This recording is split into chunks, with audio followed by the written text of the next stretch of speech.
السلام علیکم ورحمۃ اللہ وبرکاتہ۔ وعلیکم السلام ورحمۃ اللہ۔ اچھا جعفر بھائی، گزشتہ ویڈیو آپ نے ریکارڈ کرائی تھی امام مہدی علیہ السلام کے حوالے سے، اس میں آپ نے ایک حوالہ دیا تھا غالباً اہل سنت سے کہ امام مہدی علیہ السلام جو ہے نا وہ خلیفۃ اللہ المہدی ہوں گے، جی یہ الفاظ ہیں۔ جی تو اس میں کچھ اہل سنت دوستوں نے اسلام 360 سافٹ ویئر میں جو ہے وہ دیکھا اس کو، وہاں پہ غالباً البانی کی تحکیم لگی ہوئی ہے کہ وہ تو روایت ضعیف ہے۔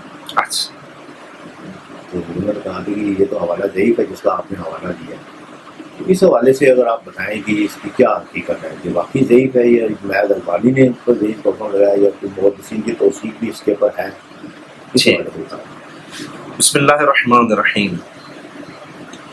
دیکھیے عابد بھائی، بات یہ ہے کہ پک اینڈ چوز نہیں چلتا دین کے معاملات میں۔ جی دیکھیے احادیث ہے، علم رجال کا جو معاملہ ہے اس میں اختلافات ہو جاتے ہیں۔ اس میں ایسا نہیں ہے کہ اب جو حدیث میں نے پیش کی تھی خلیفۃ اللہ المہدی، اس میں ہم نے محدثین کے حکم نقل کیے تھے، اور بڑے بڑے بزرگ محدثین ہیں جن کی کتابیں پڑھ کر لوگ آج محدث بنتے ہیں۔ خود امام البانی ان کی کتابوں سے مستفید ہوتے ہیں۔ انہوں نے اس حدیث کی صحت کا حکم لگایا تھا، تو کیا ہم ان سب کو کیا کہیں گے؟ وہ جاہل تھے علم رجال سے، ان کو کچھ بھی معلوم نہیں تھا، اور ہم نے ایک نہیں حکم بتایا۔ اگر ہم ایک بتاتے تو آپ کہتے مقابلے میں ایک آدمی کھڑا ہے۔ ہم نے اس میں کم از کم 6 حکم ہم نے محدثین کے بتائے تھے کہ جنہوں نے اس حدیث کو صحیح قرار دیا، اور وہ بھی اختصار کے پیش نظر ہم نے حکم بتائے 6، ورنہ اس کے اوپر کم از کم جو میرے پاس ہے وہ میری یادداشت کے مطابق 12 یا 13 محدثین کے حوالے ہیں جو اس حدیث کو صحیح قرار دیتے ہیں۔ اب اسلام 360 تو ظاہر ہے میں نے وہاں کا ریفرنس دیا نہیں ہے۔ اگر میں وہاں کا ریفرنس دیتا، وہاں اس پر ذوف کا حکم ہوتا تو کہا جا سکتا تھا کہ میں نے خیانت کی ہے۔ اسلام 360 میں امام البانی کے حکم لگتے ہیں، تو ہمیں یہ دیکھنا پڑتا ہے کہ پھر اگر ہم اختلافی عنوان ہو جاتا ہے کہ ایک بندہ اس کو صحیح کہہ رہا ہے، دوسرا ضعیف کہہ رہا ہے، تو پھر ہمیں اصول پر گفتگو کرنی، جذبات میں آ کے تو نہیں کرنے کہ امام البانی نے ضعیف کہا تو حدیث ضعیف ہو گئی ہے۔ تو پھر امام حاکم اور امام ذہبی اور ابن کثیر اور دارقطنی کا کیا بنے گا؟ ان کے کہنے سے حدیث کیوں نہیں صحیح ہوگی؟ کیا وہ علم رجال کے ماہر نہیں تھے؟ مختصر بات کو زیادہ نہ پھیلایا جائے، تو میں یہ گفتگو کروں گا کہ ہمیں صرف رٹی رٹائی گفتگو نہیں کرنی چاہیے، صرف نقل در نقل گفتگو نہیں کرنی چاہیے، بلکہ ہمیں اس پر تحقیق کرنی چاہیے۔ دیکھیے امام البانی نے اس حدیث کو ضعیف قرار دیا، اور اسلام 360 میں غالباً امام البانی کی ہی تحکیم ہے۔ امام البانی نے اس حدیث کو ضعیف کرانے کی علت کیا قرار دی؟ یہ ہے میرے سامنے سلسلۃ الحدیث الضعیفہ والموضوعہ، امام البانی کی ہے۔ وہ جب اس حدیث کو 85 نمبر حدیث ہے، جلد اس کی اول ہے، وہ اس کو جب اس حدیث پر تبصرہ کرتے ہیں تو پہلے تو وہ یہ لکھتے ہیں کہ امام سیوطی کے نزدیک اس حدیث کی سند صحیح ہے، امام حاکم کے نزدیک اس حدیث کی سند صحیح علی شرط الشیخین ہے، اور امام ذہبی نے بھی امام حاکم کی موافقت کر رکھی ہے، وہ بھی اس کی سند کو صحیح علی شرط الشیخین مانتے ہیں۔ یہ امام البانی نقل کر رہے ہیں، اور ہم نے بھی یہ حوالے دیے تھے۔ اب امام البانی فرماتے ہیں کہ لیکن یہ حدیث خلیفۃ اللہ المہدی کی جو ہے، اس کو صحت سے جو چیز گراتی ہے وہ یہ ہے کہ اس میں ایک راوی ہے، اس کا نام ہے ابی قلابہ، اس کی کنیت ہے۔ یہ ابی قلابہ چونکہ مدلس ہے اور ان سے روایت بیان کر رہا ہے، اس لیے یہ سند امام البانی کی تحقیق میں ضعیف ہو چکی ہے۔ باقی سب کے نزدیک صحیح ہے، لیکن امام البانی کے نزدیک اس لیے ضعیف ہوئی ابی قلابہ کے ان کی وجہ سے کہ اس نے تحدیث نہیں کی ہے۔ اب ہم دیکھ لیتے ہیں کہ کیا ابی قلابہ جب ان سے روایت بیان کرتا ہے اس کا انا قبول ہے یا نہیں ہے، آیا وہ مدلس ہے یا نہیں ہے؟ یہ میرے سامنے ہیں مقالات حافظ زبیر علی زئی صاحب کے، اس کی جلد نمبر 3 ہے۔ جلد نمبر 3 میں انہوں نے تدلیس پر ایک آرٹیکل لکھا، اور اس میں وہ فرماتے ہیں کہ جن لوگوں پر تدلیس کا الزام تو لگا ہوا ہے، لیکن یہ ہے کہ وہ تدلیس کے الزام سے بری ہیں، وہ مدلس ہیں ہی نہیں اصلاً، ان میں وہ لکھتے ہیں کہ ابی قلابہ شامل ہیں اور امام بخاری بھی شامل ہیں، کہ ان پر تدریس کا الزام تو لگا لیکن یہ مدلس نہیں تھے، لہذا جب نہیں تھے تو وہ لکھتے ہیں کہ ایسے راویوں کی معنعن روایت صحیح ہوتی ہے، لہذا ابو قلابہ مدلس تھے ہی نہیں تو ان کے آنے کی وجہ سے روایت ضعیف ہی نہیں ہوگی، جس کو امام البانی ضعیف قرار دے رہے ہیں۔ یہ میرے سامنے کتاب ہے توضیح الکلام، ارشاد الحق اثری صاحب کی کتاب ہے، محدث ہیں لوگ، ان سے متعارف ہیں۔ یہ اس کتاب میں ایک عنوان لکھتے ہیں، ایک اشکال کا جواب دیتے ہوئے ہیڈنگ باندھتے ہیں کہ کیا ابی قلابہ مدلس تھے یا نہیں تھے۔ اس پر یہ اپنی تحقیق کو پیش کرتے ہیں، جس کا جی چاہے وہ اس تحقیق کو جا کر پڑھ سکتا ہے۔ یہاں ظاہرہ وہ مفصل گفتگو تو پیش نہیں کریں گے، لیکن ہم بطور نتیجہ یہاں سے کچھ نکات کو پیش کریں گے جس کی طرف رجوع کیا جائے۔ صفحہ نمبر 372 سے یہ بحث شروع کرتے ہیں اور یہ بحث آگے پھیلائے چلے جاتے ہیں۔ اس میں وہ فرماتے ہیں کہ ابن حجر عسقلانی،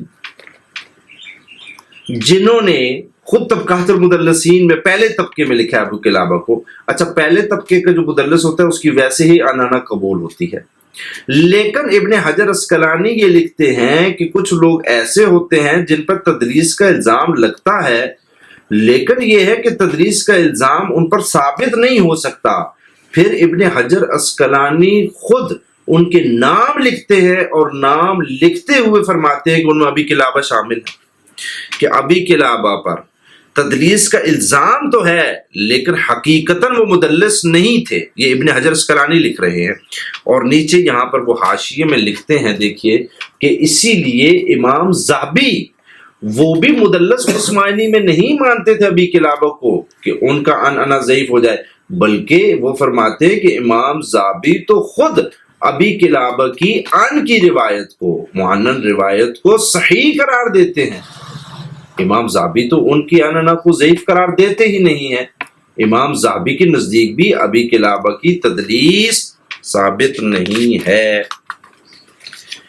آگے وہ فرماتے ہیں کہ ائمہ متقدمین کی طرف اگر ہم چلے جائیں تو امام ابو حاتم فرماتے ہیں کہ ابی قلابہ مدلس نہیں ہے، لہذا جب مدلس ہی نہیں ہے تو وہ اگر ان سے بھی روایت کرے تو اس کی روایت اصول محدثین پر قبول ہوتی ہے، اس کی روایت صحیح ہوتی ہے۔ اور اس کی یہ تشریح کرتے ہیں کہ اگر کسی نے مدلس کہا ہے ابی قلابہ کو تو اس تدلیس کا یہ مطلب نہیں ہے جو آپ سمجھ رہے ہیں۔ یہ فرماتے ہیں کہ تہذیب میں امام ابو حاتم کی صراحت کو نظر انداز کر جانا اور حافظ ذہبی کے الفاظ کو سمجھنے کی کوشش نہ کرنا جلد بازی کا نتیجہ ہے کہ آپ ابی قلابہ کی آنے والی روایت کو ضعیف قرار دے دیں۔ وہ فرماتے ہیں ایسا بالکل نہیں ہے، بلکہ اس کی تو آنے والی روایتیں مقبول ہیں۔ آگے وہ مزید لکھتے ہیں کہ اب اگر احناف یہ اعتراض کرے تو احناف کے لیے ایک جواب تو وہی ہے جو انہوں نے دے دیا کہ ابی قلابہ اصلاً تو مدلس ہے ہی نہیں، اس کی آنے والی روایت قبول ہے، لیکن وہ فرماتے ہیں کہ پھر بھی بالفرض مان لیں کہ ابی قلابہ مدلس ہی ہے تو احناف کو تو اعتراض کا کوئی حق ہی نہیں ہے، کیونکہ ابی قلابہ تو تابعی ہے اور احناف کے نزدیک تابعین کی آنے والی روایات مقبول ہوتی ہیں، لہذا اس روایت پر اگر کوئی شخص احناف سے تعلق رکھتا ہو اور وہ اشکال بیان کر دے تو لہذا اس کے اشکال کی کوئی حیثیت ویسے ہی نہیں ہوگی۔ اب امام البانی کی طرف ہم واپس پلٹتے ہیں۔ امام البانی فرماتے ہیں کہ ابی قلابہ مدلس ہے، ان سے روایت بیان کر رہا ہے، اس لیے اس کی یہ روایت خلیفۃ اللہ المہدی والی ضعیف ہو گئی ہے۔ پہلے میں آپ کو دکھا دوں، یہاں یہ سیر اعلام النبلاء ہے، امام ذہبی کی ہے، جس کے بارے میں ارشاد الحق اثری صاحب نے نیچے حاشیے میں لکھا تھا کہ یہ اس کی حدیث کو ابی قلابہ کی ان والی حدیث کو صحیح قرار دیتے ہیں۔